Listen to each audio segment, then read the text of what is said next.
share, we pledge the loyalty of faithful friends. United, there is little we cannot do in a host of cooperative ventures. Divided, there is little we can do, for we dare not meet a powerful challenge at odds and split asunder. To those new states whom we welcome to the ranks of the free, we pledge our word that one form of colonial control shall not have passed away merely to be replaced by a far more iron tyranny. We shall not always expect to find them supporting our view, but we shall always hope to find them strongly supporting their own freedom, and to remember that in the past, those who foolishly sought power by riding the back of the tiger ended up inside.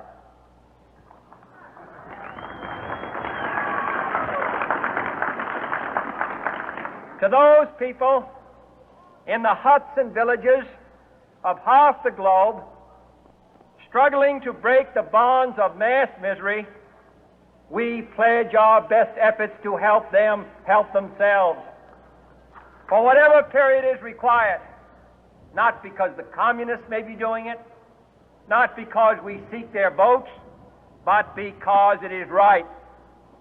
If a free society cannot help the many who are poor, it cannot save the few who are rich.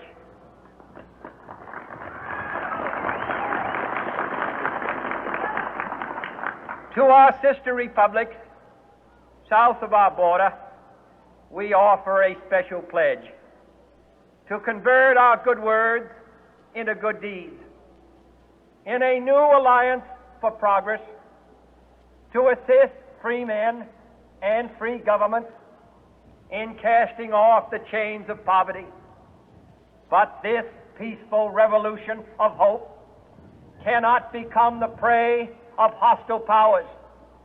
Let all our neighbors know that we shall join with them to oppose aggression or subversion anywhere in the Americas. And let every other power know that this hemisphere intends to remain the master of its own house.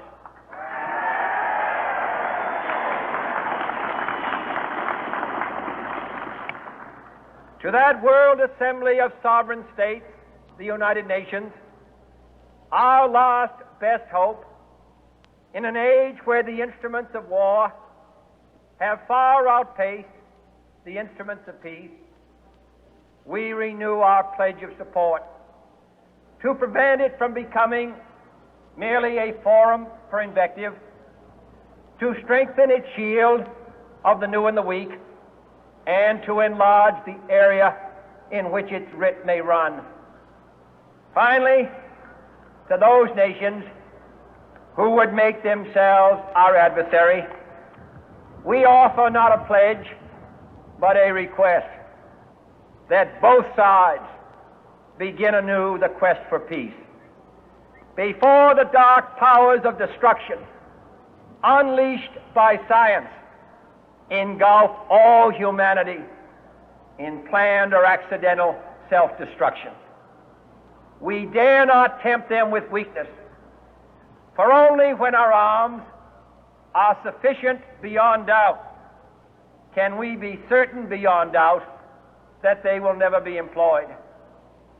But neither can two great and powerful groups of nations take comfort from our present course, both sides overburdened by the cost of modern weapons, both rightly alarmed by the steady spread of the deadly atom, yet both racing to alter that uncertain balance of terror that stays the hand of mankind's final war.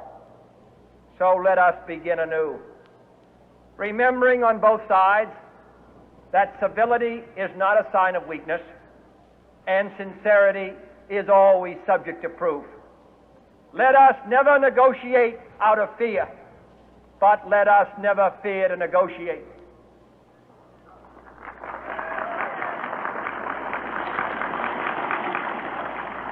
Let both sides explore what problems unite us instead of belaboring those problems which divide us. Let both sides, for the first time, formulate serious and precise proposals for the inspection and control of arms, and bring the absolute power to destroy other nations under the absolute control of all nations.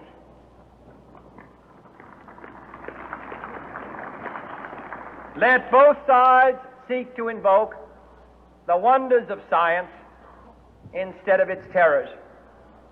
Together, let us explore the stars, conquer the deserts, eradicate disease, tap the ocean depths, and encourage the arts and commerce. Let both sides unite to heed in all corners of the earth the command of Isaiah to undo the heavy burden and let the oppressed go free. And if a beachhead of cooperation may push back the jungle of suspicion, let both sides join in creating a new endeavor, not a new balance of power, but a new world of law, where the strong are just and the weak secure and the peace preserved. All this will not be finished in the first 100 days, nor will it be finished in the first 1,000 days, nor in the life of this administration, nor even perhaps in our lifetime on this planet. But let us begin.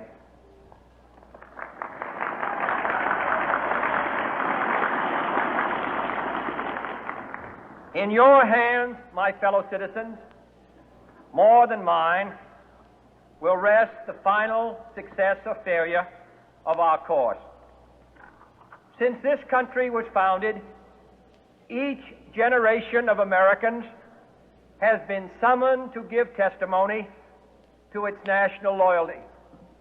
The graves of young Americans who answered the call to service surround the globe.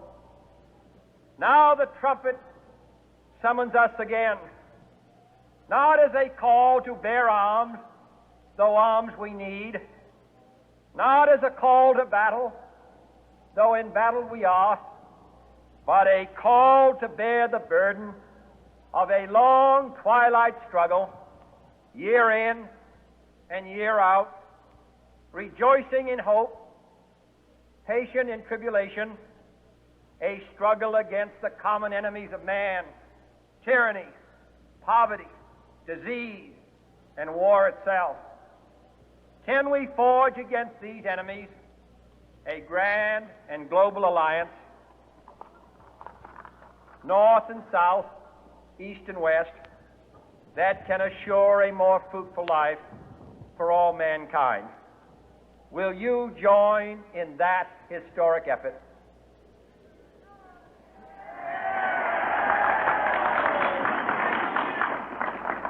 In the long history of the world, only a few generations have been granted the role of defending freedom in its hour of maximum danger. I do not shrink from this responsibility. I welcome it.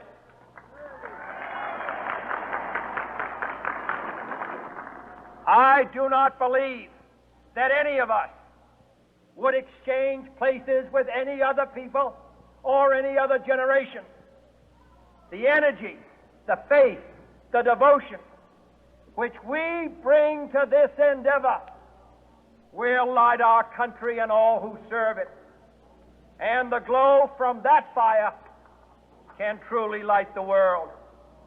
And so, my fellow Americans, ask not what your country can do for you. Ask what you can do for your country.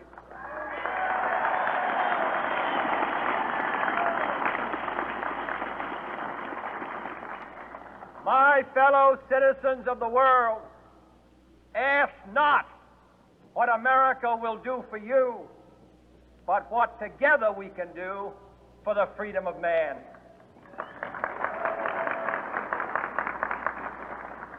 Finally, whether you are citizens of America or citizens of the world, ask of us here the same high standards of strength and sacrifice which we ask of you.